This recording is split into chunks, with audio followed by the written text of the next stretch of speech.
মা, ও মা, আবু সাইদের পেটের ভিতরে ইঁদুর দৌড়াচ্ছে। আবু সাইদ কি এখন একটা জিলাপি খেতে পারে? আর মাত্র 5 মিনিট বাকি বাবা, একটু ধৈর্য ধরো। আবু সাইদ, ইঁদুরগুলোকে বলো আর একটু ঘুমাতে।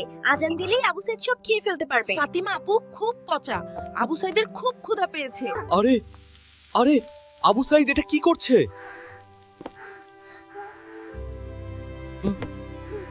ওহ বাবা, আবু সাইদ তো শুধু দেখছিল বেগুনিটা গরম কিনা।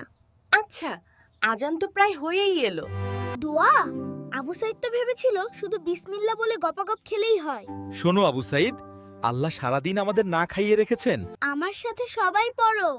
আল্লাহুম্মা লাকা ছুমতু ওয়া আলা রিয়াক্কিকা আফতারতু। আল্লাহুম্মা লাকা ছুমতু ওয়া আলা রিয়াক্কিকা আফতারতু। মাশাআল্লাহ, আবু সাইদ তো খুব সুন্দর করে বলেছে। এর অর্থ হলো, হে আল্লাহ, আমি তোমার জন্যই রোজা রেখেছি এবং তোমার দেওয়া রিজিক দিয়েই ইফতার করছি। ও, আজান হয়ে গেছে। আল্লাহুম্মা লাকা ছুমতু ওয়া আলা রিয়াক্কিকা আফতারতু।